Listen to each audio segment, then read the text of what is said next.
painful quad focused leg day right after Thanksgiving, so I did almost throw up, but that's okay. Let's do it. We always start our leg days off with hip abductors. This is gonna grow that inner thigh meat, so when you're walking, your thighs gonna rub together like you got a BBL. Next, we hit some standing calf raises. You're always gonna wanna hit it at the beginning of your workout to warm up those ankles, and Lord knows you ain't gonna hit it at the end of your workout. Then we move over to some leg extensions to warm up the knees and work the quads in the shortened position. You see, at this point, I'm reevaluating if Thanksgiving was even worth it, because that throw up was sitting in my throat at this point. I chose pendulum squats for my compound movement. If your gym doesn't have this machine, use hack squats, Smith machine squats, or plain old barbell squats if that feels good for you. If you're not looking like this after your set, you're not getting painful enough to grow them legs. Right here, you see I'm still burnt the fuck out, but the job ain't finished yet. So we hit some seated hamstring curls, go really heavy on this as it's our only hamstring movement on this quad focused leg day. And we finish off with some machine leg presses with a narrow foot position to make sure we completely fry the quads. And that's gonna be a can't lock up the darkness.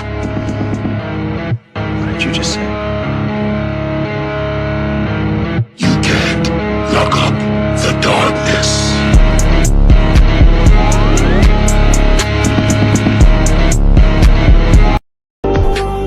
अपनी जिंदगी का मैं खुद बादशाह हूँ, मुझे नहीं जरूरत दो पल के सहारों की।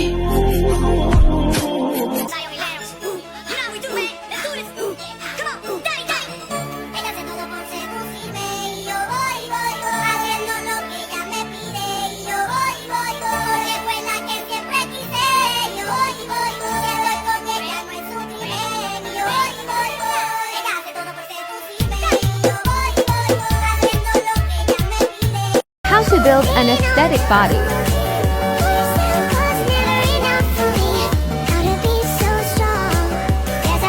Hand compound movement.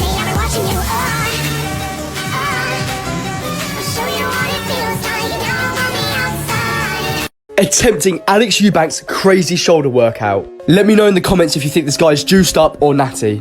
I did not know what to expect from this workout, so I got some pre down my system to get me cracked out. Small man starts on dumbbell shoulder press. Now you guys will probably be surprised when I say I've never ever done dumbbell shoulder press in my life. So to be quite honest, when I got the 30s up, I was very surprised. He does 5 sets of these for 8 reps, which is more volume than I'm used to, so my shoulders were already on fire. He then moves on to another compound exercise, which is the Smith machine overhead press. Now look at the facials when I'm doing these. I pushed this last rep so hard that I had a turtle head coming out my bum. By this point, the pump was insane. He then moves on to seated lateral raises. And I can assure you, I've got the whammest cameraman. Now he finishes on upright rows. Now I couldn't tell if I was training my shoulder joint or my actual muscle. You can tell I was uncomfortable by the look on my face. This had me in pain, and I don't know if it was good pain or bad pain. Overall, this workout gets a 6 out of 10, even though I still got a massive pump. Save this video and give it a try.